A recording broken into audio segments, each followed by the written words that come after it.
با مهمترین خبر و گزارش‌های روز برنامه اطلاعاتی پیغام منظور شماست. السلام علیکم.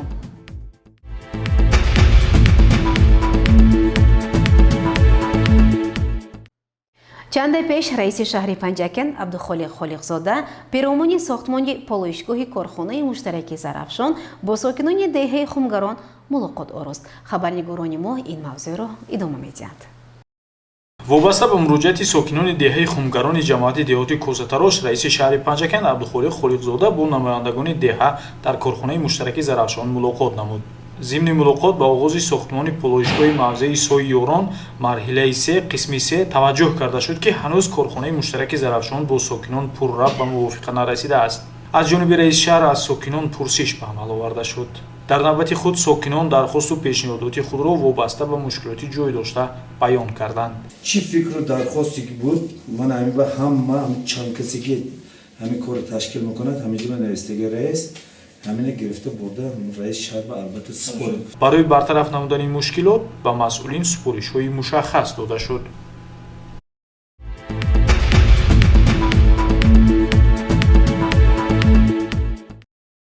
санаи 5 феврали соли равон дар деҳаи хумгарони ҷамоати деҳотӣ кӯсатарош таҳти раёсати раиси шаҳри панҷакент абдухолиқ холиқзода ва иштироки масъулини шӯъбаву бахшҳои мақомоти иҷроии ҳокимияти давлатии шаҳр, роҳбарони корхонаву ташкилотҳо ва кормандони ҷамоати деҳотӣ кӯсатарош қабули шаҳрвандон баргузор гардид. сокинони деҳаи хумгарон вобаста ба масъалаҳои гуногун аз ҷумла 18 нафар оид ба баҳси дамбаи полоишгоҳи корхонаи муштараки зарафшон, 5 нафар ҷуброни замин, 2 нафар шикоят нисбати шахсони алоҳида, 3 нафар оид ба гирифтани кӯмаки молиявӣ, 1 нафар оид ба кӯчонидани манзили истиқоматӣ ва дигар мушкилоти оилавӣ муроҷиат намуданд. муроҷиатҳо ва дархосту таклифҳои пешниҳод намудаи шаҳрвандон баррасӣ гардида вобаста ба ҳалли саривақтии онҳо масъулини дахлдор дастуру супоришҳо гирифтанд. баъд аз қабули шаҳрвандон раиси шаҳр бо зиёда аз 200 нафар сокинони деҳа доир ба татбиқи дастуру супоришҳои асосгузори сулҳу ваҳдати миллӣ пешвои миллат,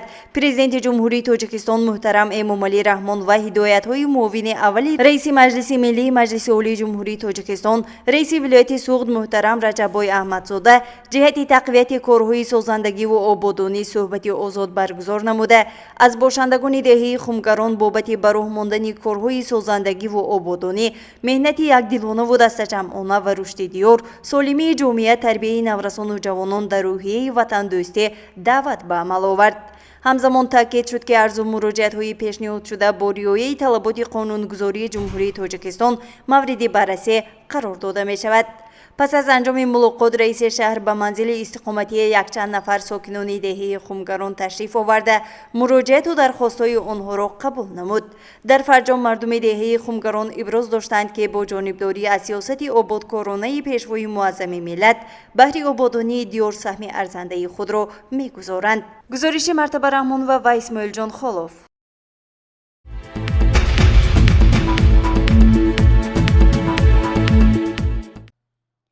در نشست مطبوعاتی نوبتی مسائل وابسته به اقتصادیات، رشد صنعت و فعالیت بانک‌ها مورد بررسی قرار گرفتند.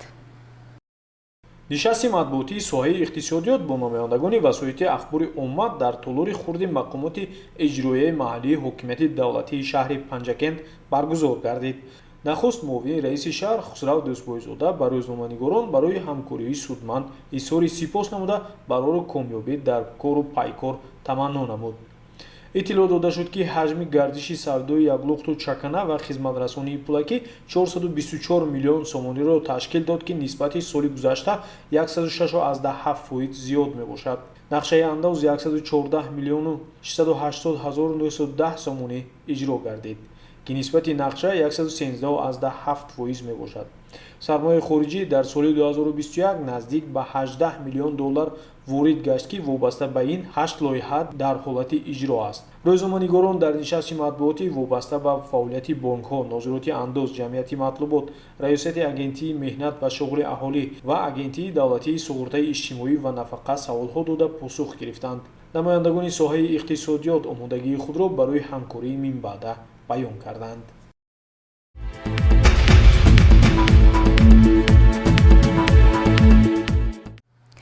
روزهای به شمار باقی مانده است. طبق قرار حکومت جمهوری تاجیکستان شخصانی که شناسنامه شهروندی جمهوری تاجیکستان نمونه سال برآورش 2014 را ندارند تا سال 15 فوریه سال 2022 باید عوض نمایند. در اساس طلبات قرار حکومت جمهوری تاجیکستان از 9 فوریه سال 2019 فروش و از نو به قیدگیری سیم کارت ها در جمهوری تاجیکستان در اساس شناسنامه شهروندی جمهوری تاجیکستان نمونه سال 2014 انجام داده می شود. یعنی شهروندانی که شناسنامه نمونه سال 1996 دارند عهدهدار شدند که چنین نمود شناسنامه را تا سال 15 فوریه سال 2022 با شناسنامه شهروندی جمهوری تاجیکستان نمونه سال 2014 عوض نموده با این شناسنامه سیم کارت های خود را در شرکت های موبیلی از نو به قید گیرند. برای عوض نمودن شناسنامه نمونه سال 1996 پیش از همه رقم مشخصی اندازه‌سپارنده یعنی ایننه معلوماتنامه اوید به گروه خون رسید به مبلغ $10 آمریکایی با اسعار ملی دفتر حوالی، منزلنامه یا معلوماتنامه از جمعیت دهات در محلها، اینچنین شهادتنامه عقد نکاح یا بیکار کردن شهادتنامه عقد نکاح و یک دانه عکس 3x4 پیشنهاد کرده می شوند. موافق قرار حکومت جمهوری تاجیکستان به اشتراکچیان جنگ دوم جهانی و شخصانی با آنها برابر کرده شده، نفقه خوران و معیوبان گروه های یکم و دوم به طور رایگان شناسنامه داده می شود. همچنین باید ذکر نمود که به نام یک شخص در اساس شناسنامه آیدی نمونه سال 2014 نه زیاده از 2 سیم کارت از تمام شرکت های موبیلی اجازه داده می شود. کارمندان خدمات شناسناموی و به قیدگیری شعبه وزارت کارهای داخلی جمهوری تاجیکستان در شهر پنجکند از ساکنان شهر و دهات پنجکند خواهش می‌نماید که برای عوض نمودن شناسنامه‌های خود به اداره خدمات شناسناموی و به قیدگیری شعبه وزارت کارهای داخلی جمهوری تاجیکستان در شهر پنجکند مراجعت نمایند. هر شهروندی تاجیکستان باید شناسنامه خود را با آیدی عوض نماید، زیرا شناسنامه شهروندی این معرفی‌کاری هر یک شخص است.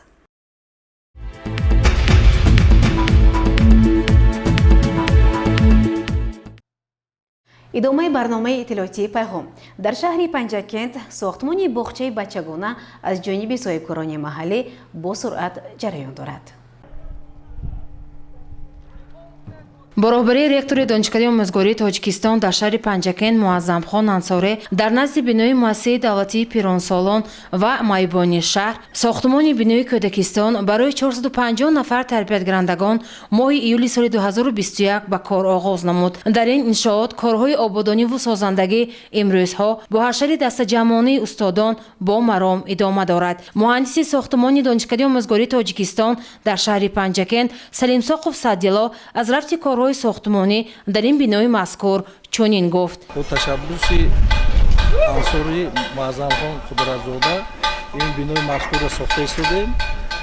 آغاز بینای مذکور ایول سال 2021 می باشد. لایحه انشاءات مذکور را انستیتوت لایحه‌کشی صنایع اسب فیلال خوجند می باشد. قدرتچی اساسی JSK قدرت ساختمان. حالا که من شما دیده استودید قریب 60% کارهای ساختمان وسیع‌کنی به اتمام رسیده است. در اینجا 65 نفر زیادتر کارگرها کار میکنند و 3 محل اوقات گرم تامین هستند.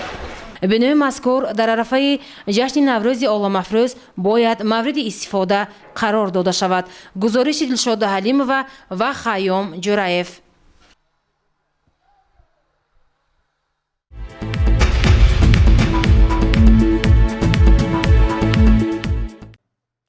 سال شماره صاحبکارزنان در شهر و دهاتمان می افزاید. صاحبکارزن شهلو قاسیمова تالار عروسی الماس را افتتاح نمود. ادامه این موضوع در گزارش خبرنگاران ما. президенти ҷумҳурияи тоҷикистон муҳтарам эмомалӣ раҳмон пайваста дар баромадҳояшон таъкид менамоянд ки бояд мо соҳибкоронро дастгирӣ намоем. бо ташаббуси соҳибкор шаҳло қосимова барои занону духтарон дар шаҳри панҷакент боз як толори арӯсӣ бо номи алмаз мавриди истифода қарор гирифт. толори арӯсии мазкур дар хиёбони рӯдакии 180 назди чойхонаи зарафшон ҷойгир аст. дар толори арӯсӣ занону духтарон метавонанд либоси арӯсиро дар тӯи маъракаҳо фармоиш диҳанд ва аз хизматрасонии соҳибкор шаҳло қосимова баҳри ороиш бархурдор бошанд. сокини шаҳри панҷакент гулнора ҳомидова ин иқдомро боиси дастгирӣ донист. мо имрӯз با یک فکر اومده یک تالاری حسن کشاده ایستادیم که در آن صاحبکار شهلا قاسمووا راهبری میکنه. میخواهیم بانوان همین شهر پنجگند را با همین تالار دعوت نماییم. آرایش دهیم با کفته های نوی زمانوی خدمتی همین بانوان شهر پنجگند باشه.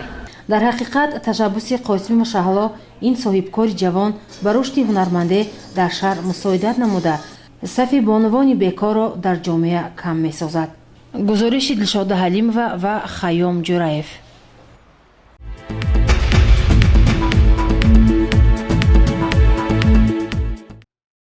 بینندگان عزیز، در همینجا برنامه اطلاعاتی پیغام به پایان میرسد. برای هر یک شما تنسیتی و خانوادی را خواهانیم. تا برنامه نوبتی شاد و پیروز باشید. خیر.